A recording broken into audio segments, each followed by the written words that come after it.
Os minerais críticos, eles são minerais indispensáveis para novas tecnologias estratégicas. Patrocínio BSPar, Sebrae. Apoio Prefeitura de Fortaleza. Olá, sejam muito bem-vindos aos Cenários. A transição energética e a digitalização da economia estão criando uma demanda sem precedentes por minerais considerados essenciais para as tecnologias do futuro.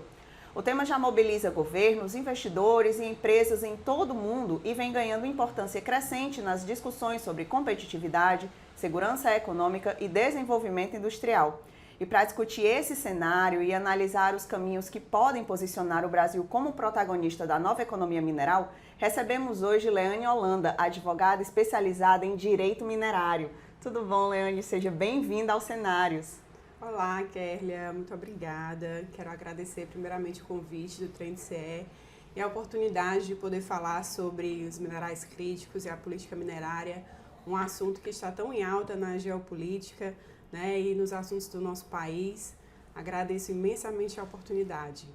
Muito bem, Leane, eu queria começar os cenários perguntando para você o que são minerais críticos e por que eles ganharam tanta relevância nos últimos anos. Os minerais críticos, eles são minerais indispensáveis para novas tecnologias estratégicas, como, por exemplo, a transição energética. Eles são fundamentais para o desenvolvimento de baterias, que vão fazer parte das indústrias eólicas, né, solares. Eles precisam também da utilização desses minérios para a produção de carros elétricos, né? Também são minerais que são utilizados na economia digital, processadores, chips, cabos de conexão, data center, e também na defesa, na indústria de defesa, né? Que eles vão participar da produção de radares, de sonares e de todos os equipamentos necessários para a atual produção bélica de países. E por que eles são considerados críticos? Eles são considerados críticos por essa importância que atualmente, né, esses produtos se tornaram imprescindíveis para a nossa utilização, e também pelo risco de escassez, o risco de desabastecimento. Esses minerais, eles só são localizados em determinados lugares do planeta. Então, alguns países detêm jazidas desses minerais e também só alguns países detêm tecnologia para fazer o processamento desses minerais. Isso acaba gerando uma concentração na produção, né, na venda desses produtos e uma dependência de alguns países para a produção e para a compra por outros, né? Então, essa é a importância dos minerais críticos atualmente e por isso que se fala tanto sobre esse assunto. E por que os países e as empresas passaram a tratar os minerais críticos como ativo estratégico? Primeiro, por conta da importância deles nessas cadeias produtivas, né, de transição energética. O mundo ele tem se mobilizado, a COP26 aí é um exemplo, né, em torno desse assunto de redução, né, do CO2. Então, para realizar a transição energética é necessário equipamentos de alta tecnologia para a produção de energias alternativas, energias limpas. E os minerais estratégicos são fundamentais para o desenvolvimento desses produtos, dessas cadeias produtivas, né? Além disso, a gente precisa da utilização deles em diversos equipamentos tecnológicos, aí vai desde data center, inteligência artificial, chips, etc. E esses minerais, eles são impactados pela sua escassez, pela sua localização geográfica, pela sua necessidade de alta tecnologia para processamento, né? E às vezes é impactado por questões geopolíticas, como as guerras, né? A guerra da Ucrânia, as questões diplomáticas envolvendo Estados Unidos e China acabaram impactando também o fornecimento desses minerais. Isso fez com que os países passassem a adotar estratégias para conseguir manter esse fornecimento e para pensar em alternativas ao fornecimento que às vezes é um fornecimento único de determinados países, né? Quando a gente está falando de terras raras, por exemplo, a China detém 60% das reservas mundiais, o Brasil está em segundo lugar, mas a China detém 90% da capacidade de processamento dessas terras raras, né? Então ela domina a cadeia produtiva dos minerais críticos e acaba tornando outros países, outros blocos econômicos dependentes da sua produção, né?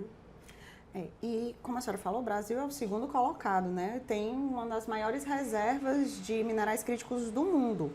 né? Então, eu pergunto para a senhora, mesmo o Brasil tendo essa quantidade absurda de minerais, o país possui condições de se tornar um dos protagonistas globais nesse mercado? Porque a gente entende que só ter a reserva hoje não é mais suficiente, não é isso? Isso. Os minerais críticos, até para fazer um esclarecimento da quantidade de minerais, né, eles são definidos por cada país a depender das suas necessidades. Então, geralmente, temos minerais como lítio, cobalto, níquel, nióbio, terras raras, fosfato, e a lista de minerais críticos de cada país vai depender da sua necessidade do mineral para a sua cadeia produtiva e da escassez daquele mineral para a sua produção, né? Seja para importação, seja para a produção interna. O Brasil, ele tem uma capacidade geológica, né, louvável. Assim, nós temos grandes reservas de diversos desses minerais. Terras raras, nós ocupamos o segundo lugar. Mas não necessariamente nós detemos a capacidade industrial de processar esses minérios e de transformar esses minérios em bens de consumo que são os insumos necessários para os outros países, né? O mineral, ele passa por várias etapas. Além da extração, nós temos o beneficiamento, a concentração, a separação, nós temos aí a formação de metais, de ligas, até transformar eles em baterias, em ímãs, em condutores que vão fornecer, né, os insumos necessários para essas indústrias. Então, o Brasil, ele tem uma oportunidade agora enorme de se tornar um protagonista no cenário de minerais críticos, porque nós temos grandes reservas, algumas reservas até desconhecidas, porque não houve um mapeamento geológico de todas as áreas que têm potencial de mineral aqui no Brasil, mas o Brasil precisa também se colocar com uma estratégia muito consistente nesse mercado para que ele consiga se tornar um produtor dos produtos que decorrem dos minerais raros, né, dos minerais estratégicos, e não só um fornecedor de matéria-prima, né? Então esse é o grande desafio do Brasil e é por isso que esse assunto ele tem que ser tão analisado e as pessoas, né, que tratam dos minerais críticos têm que estar tão empenhadas em dotar o Brasil de condições para que ele se insira nesse mercado. E agora trazendo aqui para a nossa região, no caso o Nordeste, o Ceará, como que eles podem desempenhar um papel mais relevante nessa geografia, nessa nova geografia mineral? O Ceará e o Nordeste, eles têm um grande potencial. O Ceará, ele já tem a identificação de reservas de lítio, né, na área ali de Solonópolis. Já foram identificadas academicamente também o potencial, né, um possível existência de terras raras. E nós temos também uma jazida de fosfato e urânio, que hoje está sob responsabilidade das indústrias nucleares do Brasil, lá no projeto Santa Quitéria. Mas tudo isso ainda precisa ser desenvolvido, né, explorado, pesquisado, e também é necessário uma estratégia para a produção, de fato, de insumos decorrentes desses minerais, né? O Ceará e o Nordeste ainda têm outras vantagens, né, potências em outros assuntos relacionados aos minerais críticos, que é uma fonte de energia limpa, né? O Ceará tem energia solar, tem energia eólica que pode abastecer essas plantas de mineração. Nós temos também uma favorável posição geográfica, né? Nós estamos próximo da Europa, próximo dos Estados Unidos, e temos também o Porto do Pecém, que pode auxiliar no escoamento dessa produção. Então, nós temos um cenário muito favorável no Ceará e no Nordeste, que ele, se for bem aproveitado, vai trazer grandes ganhos para o Estado e para o Brasil. E, no caso, o Brasil, ele corre o risco de repetir a lógica histórica, que é o que a gente estava comentando antes, de exportar matéria-prima e importar o produto industrializado, ou a gente conseguirá, na verdade, né? Passar a fazer toda essa parte além da extração, a parte da produção também. O Brasil, ele tem uma grande oportunidade nas mãos, né? Hoje nós temos, a maioria da nossa produção ela é de matéria-prima e nós importamos os produtos, né, manufaturados. E os produtos já em fase final. Mas nós podemos nos tornar um grande protagonista nesse mercado se nós adotarmos estratégias condizentes com as necessidades do mercado. Estratégias econômicas, investimentos, infraestrutura, né, logística, investimento em pesquisa, em tecnologia. A gente precisa formar profissionais que consigam trabalhar e que tenham a capacidade de inovação e de desenvolvimento dessas indústrias, né? Então nós precisamos fortalecer esse mercado com mecanismos financeiros, garantias, e nós precisamos de uma estratégia também política e jurídica. Política no sentido de o governo se assenhorar e realizar os acordos internacionais, as parcerias necessárias para que o Brasil se posicione como um protagonista, né? E também uma estratégia jurídica para trazer segurança para os investidores que vão atuar nesse mercado.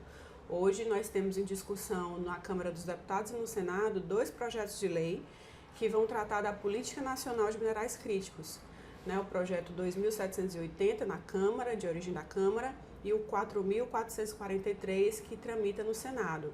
O da Câmara já foi aprovado, o do Senado está em tramitação, e ambos tratam dessa política nacional de minerais críticos e estratégicos, trazendo instrumentos e ferramentas e regulamentações para fomentar esse mercado e essa indústria.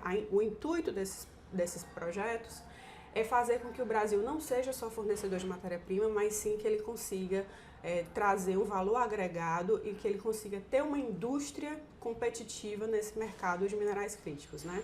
Para isso, ele estabelece fundos garantidores, benefícios fiscais, créditos fiscais, debêntures, investimentos em inovação, né, pesquisa. Então, esses 2 projetos estão em discussão, eles merecem a atenção do mercado, porque também trazem uma série de requisitos para as empresas atuarem, né? Por isso que ainda está em discussão e a polêmica está bem intensa, né? Porque ao mesmo tempo que ele regula e dá benefícios, também põe algumas restrições para as empresas e obrigações, principalmente da Câmara dos Deputados, que impõe necessidade de homologação de atos de empresa, de participação de estrangeiro, de divulgação de informações geológicas para parceiros internacionais, né? E isso tudo aí precisa de uma regulamentação minuciosa para não obstacularizar, ao invés de facilitar o investimento privado, seja nacional, seja internacional, né? Então esse assunto está em discussão e é necessário que o Brasil tenha uma política, porque os outros países já têm. Né? Os outros países já têm políticas, já têm uma lista de minerais críticos e já adotam uma série de ações para proteger os seus mercados nesse cenário geopolítico atual. E no caso, a gente basicamente já sabe o que fazer, já tem 2 leis em andamento, mas para além disso, o que é que ainda falta para desenvolver as cadeias industriais dos minerais críticos aqui e a gente de fato começar a produzir baterias, enfim, usar tecnologias limpas, né, para produzir aqui dentro do nosso território, para a gente não ter que, como a gente falou na pergunta anterior, a gente não ter que exportar matéria-prima e importar o produto pronto, né, o produto manufaturado. Eu acredito que é a conjunção dessas estratégias, né? A gente precisa de um cenário favorável ao investidor. Esses investimentos em mineração são investimentos a longuíssimo prazo. As pesquisas, elas duram, às vezes, anos, né? Então, para você montar uma indústria, você precisa primeiro ter a fonte de recurso, que é uma mineradora, uma mineração. Para você ter a mineração, você precisa fazer uma pesquisa que tenha uma constatação de viabilidade econômico-financeira, porque não basta ter a jazida, né? A exploração, ela tem que ser viável. Então, todas essas etapas demandam tempo, recurso, financiamento, garantias, segurança jurídica e empenho político. Então, tudo isso, esse conjunto, né, de fatores, quando eles estão bem orquestrados, eles favorecem ao desenvolvimento de uma cadeia produtiva bem sólida, que é o que o Brasil precisa, né? E um ambiente regulatório favorável e eficaz também favorece isso. Muitos investidores podem ter receio de investir numa cadeia de produção de minérios no Brasil em razão de eventuais inseguranças, que é o que o projeto de lei tenta aplacar, né? Então, quando a gente percebe que uma concessão de direito minerário demora anos para ser concedida, uma licença ambiental passa anos para ser publicada e efetivamente concedida para uma empresa, isso daí gera prejuízos porque o mercado não consegue esperar tanto tempo. Ele precisa de todas as licenças, todas as condições para poder trabalhar e trabalhar com segurança jurídica, né? Então a legislação ela precisa ser clara, ser efetiva e ser célere, né? Então isso daí também vai favorecer um ambiente de negócios mais produtivo. E a gente pode citar aqui algum exemplo internacional para servir de referência para o Brasil, algum país que já está produzindo, que já está fazendo a extração, a produção? Sim, nós temos diversos exemplos e o Brasil ele pode colher de muitas experiências internacionais, né, para trazer aqui as ações que dão certo, né? Então, por exemplo, a Austrália, ela fortaleceu o seu ambiente regulatório, ela instituiu regras muito claras, muito transparentes e adotou várias políticas de parceria com as mineradoras para poder incentivar um ambiente de negócio no seu país. E ela está conseguindo, né, trazer muitos investidores e capacitar a sua indústria para a produção de minerais críticos. Os Estados Unidos nem se fala, né, é um país que está adotando políticas audaciosas, né, podemos assim dizer, no tema de minerais críticos. Ele está percebendo, né, já percebeu há alguns anos que é uma matéria que ele precisa ser protagonista, porque atualmente, até então, quem estava sendo era a China, detendo até 90% da produção de terras raras. Então, os Estados Unidos investem pesadamente na sua indústria interna, porque ele quer ser um produtor interno desses insumos. Ele tem investido em parcerias internacionais, né? Ele quer dominar o máximo que ele puder o mercado de minerais críticos para eliminar essa dependência de um fornecedor único. Então, ele tem adotado posturas relacionadas ao incentivo interno, parcerias internacionais, medidas de fortalecimento da pesquisa e da tecnologia, né? Inclusive é um dos assuntos que está em discussão no tarifaço, né? Que estão negociando também em troca do tarifaço as regras para a exploração de terras raras no Brasil. E esse assunto ele não vai cessar por um bom tempo, né? Porque são realmente minerais, insumos imprescindíveis para várias tecnologias importantes no cenário mundial. Então, os países estão adotando várias medidas. A União Europeia também editou um ato. A União Europeia depende da exportação de quase todos os minerais críticos. Então, ela investe em outros países que possam ser os seus potenciais fornecedores, assim como o Brasil. Vários países do bloco da União Europeia têm investido no Brasil para que o Brasil desenvolva suas cadeias e eles possam importar esses insumos necessários para a sua produção. Fazer a parceria, né? Isso. Certo.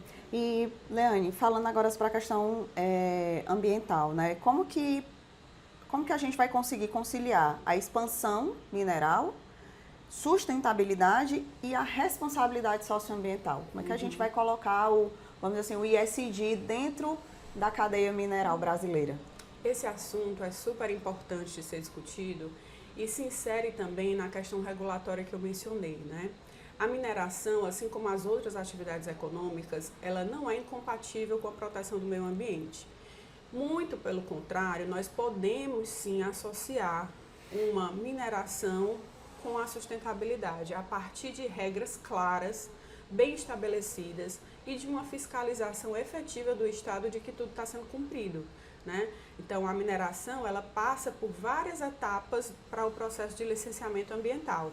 Ela tem responsabilidades com relação à água, ao uso do solo, ao despejo, ao rejeito, às barragens, né?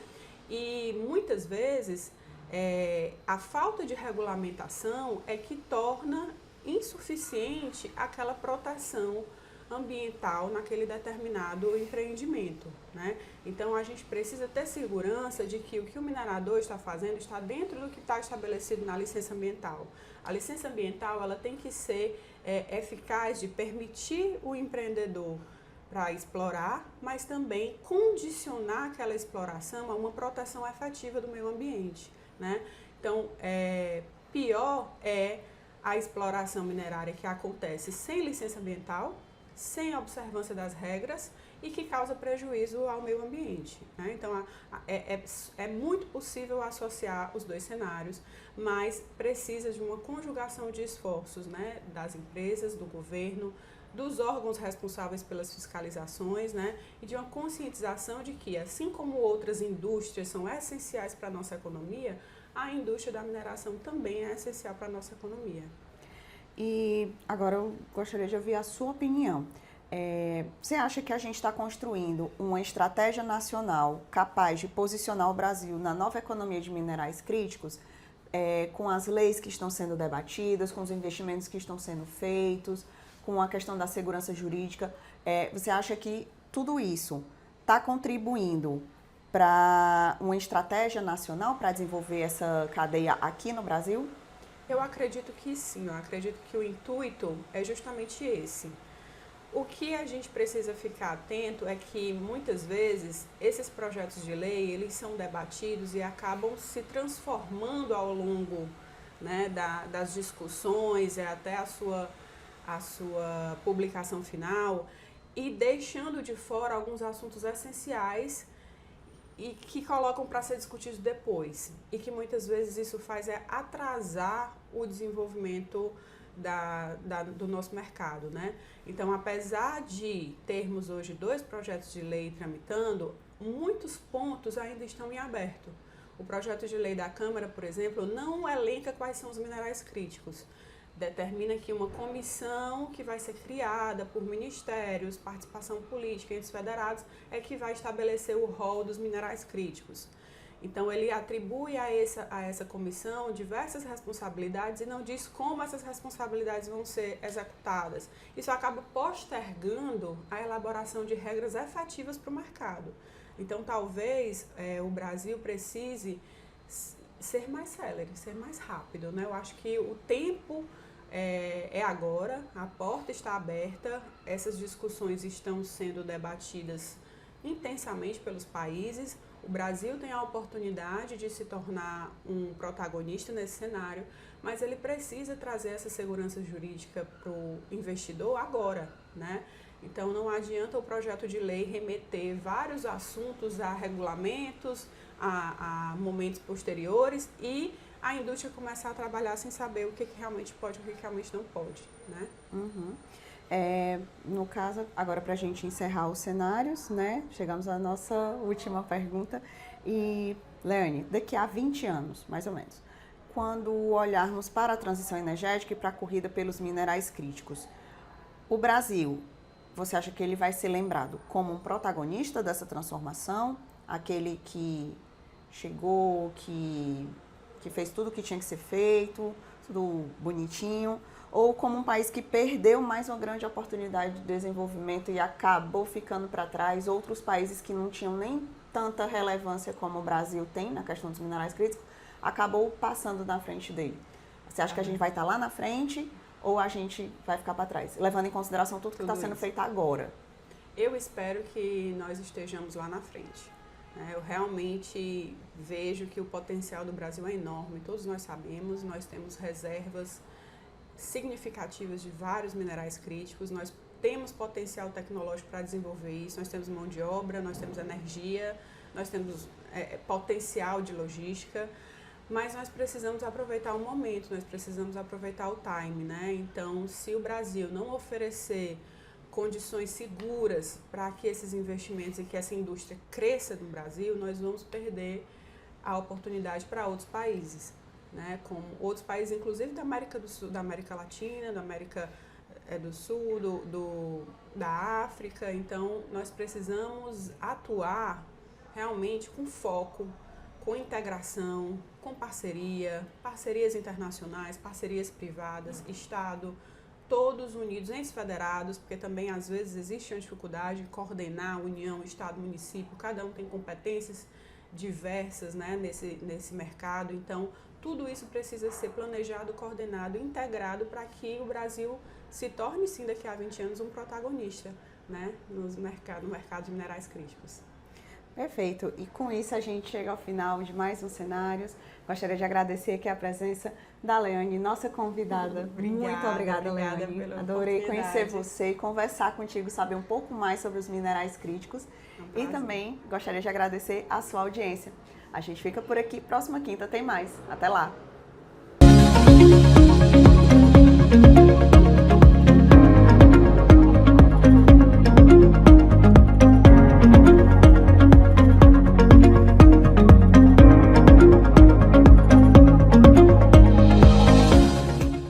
Inscreva-se no nosso canal, ative o sininho e fique por dentro dos melhores conteúdos.